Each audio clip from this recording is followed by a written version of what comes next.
Chapter 5. Communication in Marriage. Speaking life, listening with love. Communication is the lifeblood of marriage. Communication is often called the lifeblood of a healthy marriage. It's the tool you use to understand each other, resolve conflicts, and grow closer. Your words are a tool that either build up or tears down. But in a marriage where you use your marriage as a way to honor God, communication is more than just talking and listening. It's about connecting on a deeper level. It's about speaking words that build up rather than tear down, and learning to hear not just what your spouse says, but what they feel. Proverbs 18:21 reminds us that the tongue has the power of life and death, and in marriage, our words can either create life-giving love or wound deeply. In a godly marriage, communication is more than just a practical skill. It's a way to honor God through how you love and respect each other with your words.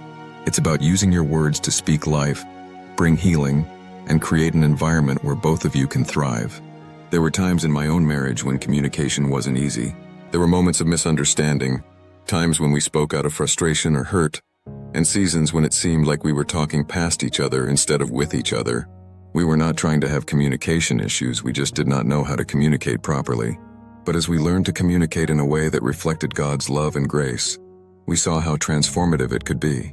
Communication isn't just about getting your point across, it's about building connection, offering support, and growing together in love. The importance of speaking life. One of the most powerful ways to build a strong foundation in your marriage is to use your words to speak life into each other. Your words have power. They have the power to build up or tear down, to encourage or discourage, to bring healing or to wound.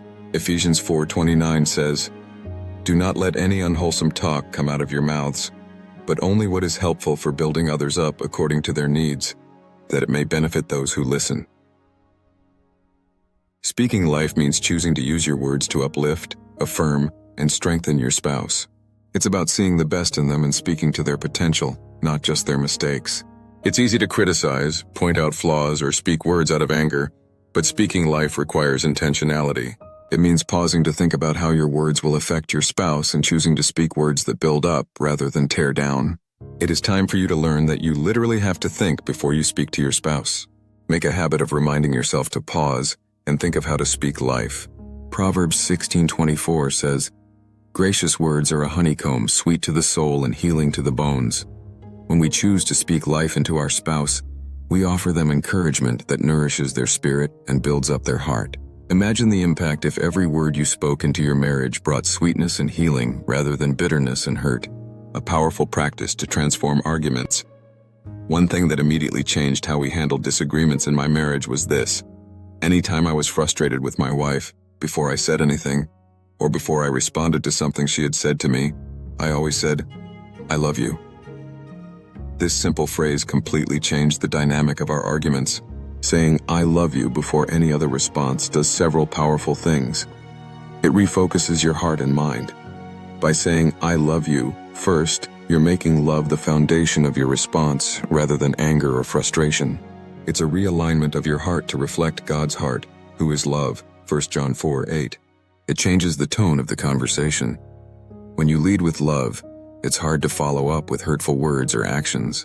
It shifts the tone of the conversation from conflict to reconciliation. It builds a habit of intentional love. Repeating this practice trains you to approach every situation with love first. Over time, this simple habit transforms not just your thoughts and words, but the way you interact with your spouse. Listening with love and empathy. Good communication is not just about speaking, it's also about listening. And not just listening to respond, but listening to understand, to empathize, and to connect. One of the biggest challenges in communication is that it's easy to listen with an agenda, to hear what your spouse is saying but already be thinking about how you'll respond or what you'll say next. You are ready to tell them how to do it better next time, or how you would have done it differently, or how you can fix the situation. But real listening requires setting aside your own thoughts, holding your words, being present, and seeking to understand your spouse's heart. James 1:19 gives us a profound guideline for communication. Everyone should be quick to listen, slow to speak, and slow to become angry. Listening with love means being willing to hear your spouse out fully before responding. It's about letting go of any defensiveness or the need to win the conversation, and instead choosing to prioritize their perspective. It's asking questions like, "What are you feeling about that?" Or, how can I support you in this? Rather than jumping to conclusions or offering quick solutions. In my marriage, learning to listen with empathy was rather difficult. There were times when my wife would share something that bothered her, and my immediate response was to try to fix it or explain my side.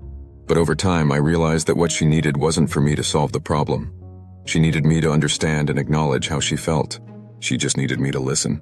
We had many drives where she was talking about her day, and I would interrupt and tell her how to fix it next time, and then immediately realized what I had done. Each time I realized I interrupted her, I would say a silent prayer in my head asking God to help me be a better communicator for my wife. When I learned to listen with love, it opened up a new level of intimacy and trust in our marriage. She felt heard, valued, and supported, and it allowed us to communicate more openly and honestly.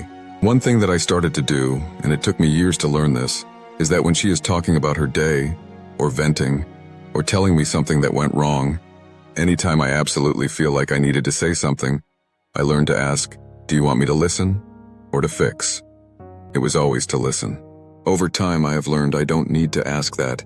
Now I just listen and wait for her to ask for a response. Do the same thing when your spouse is venting frustration about their day. Do not interrupt, no matter how bad you want to, and if you absolutely can't hold it in, first ask, do you want me to listen or to fix? Communicating through conflict. Conflict is a natural part of any relationship, and how you handle it can either bring you closer together or drive you apart. Proverbs 15:1 says, a gentle answer turns away wrath, but a harsh word stirs up anger. The goal in communication during conflict is not to avoid disagreements altogether, but to navigate them in a way that fosters understanding, respect, and growth. It's about communicating in a way that honors both your feelings and your spouse's feelings, even when you don't see eye to eye. One of the most important lessons we learned in our marriage is the power of speaking calmly and choosing our words carefully, especially during moments of conflict.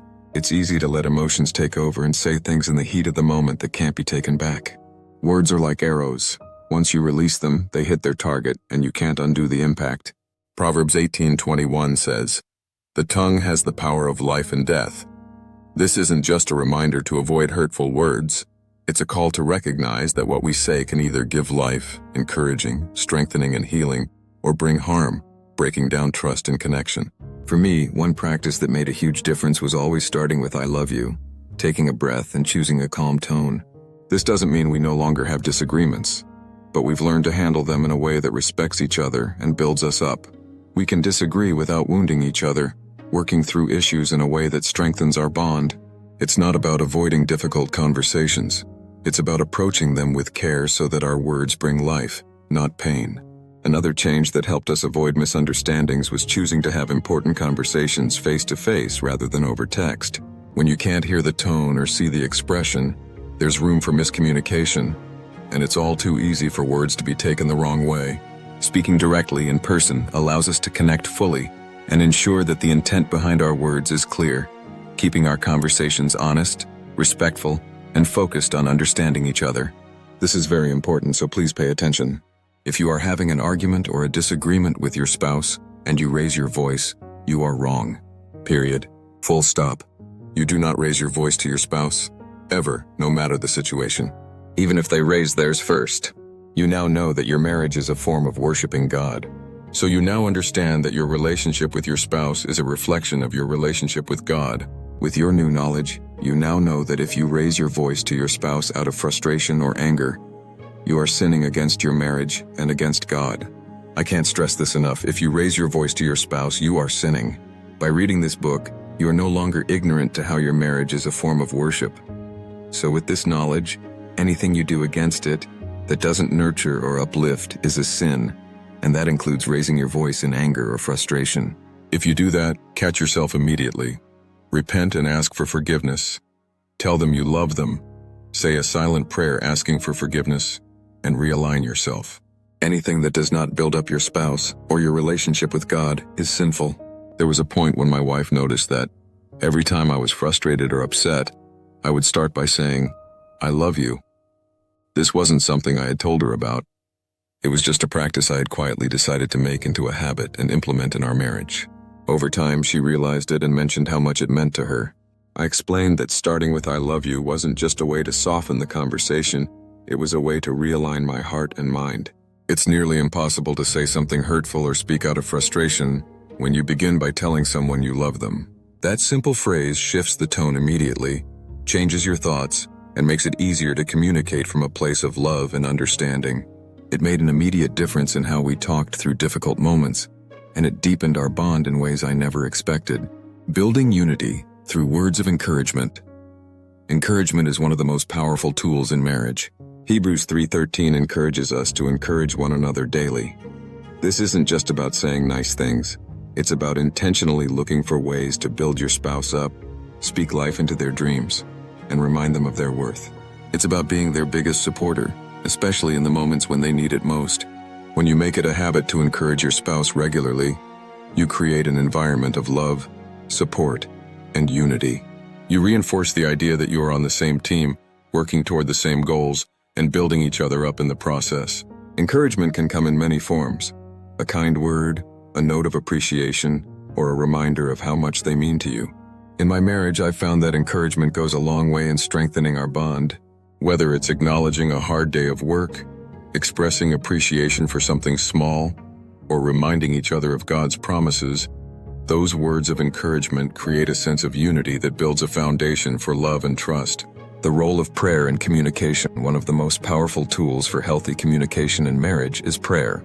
When you pray together as a couple, you're inviting God to be part of your conversations, your conflicts, and your connection. Prayer has a way of softening hearts, bringing peace to difficult situations, and helping you see each other through God's eyes. Before entering into a difficult conversation or a potentially heated discussion, take a moment to pray together. Ask God for wisdom, understanding, and patience. Pray that He would guide your words, help you to listen well, and bring unity to your hearts. And as you pray together, trust that God will lead your conversation in a way that honors Him and strengthens your marriage. In moments when you find it hard to communicate, prayer can be the bridge that brings you back to a place of understanding and connection. It's a reminder that you're not alone in your marriage.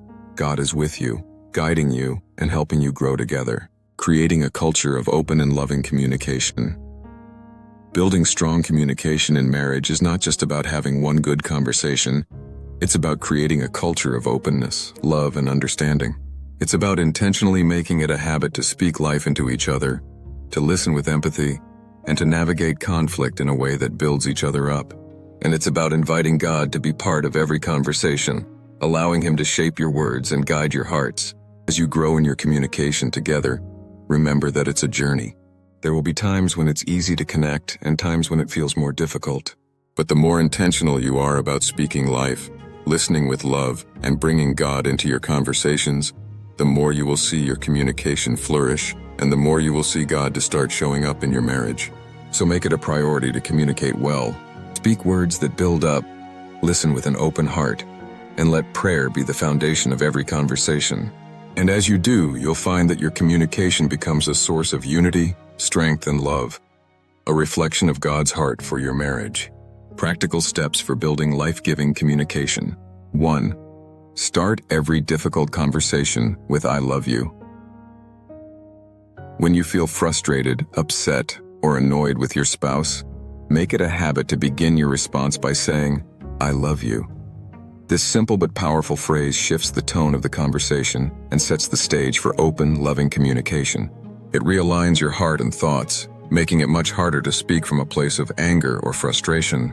As you practice this, you'll notice how it changes the way you both respond to each other, inviting more grace, patience, and kindness into your conversations. 2. Practice active listening and ask questions about their feelings. Each day, take the time to ask your spouse how their day went and practice active listening. Don't interrupt, don't try to fix anything, and don't offer advice unless they ask for it. Simply listen. This is especially important for us as men who tend to want to fix problems right away. But often, our wives just want to be heard and understood. If you absolutely feel the need to say something, ask, "Do you want me to listen or help?" And almost always the answer will be to listen. Create the space for your spouse to share without feeling the need to jump in. 3. Create an encouragement habit. Speak life into your spouse regularly. Start the habit of speaking words of encouragement to your spouse each day, whether it's complimenting them on something they've done, affirming their strengths, or simply telling them how much you appreciate them. These words carry weight. Make it a daily practice to speak life into your spouse, whether it's in the morning before the day starts or before bed at night. These affirmations build trust, connection, and unity in ways that can transform the entire atmosphere of your marriage.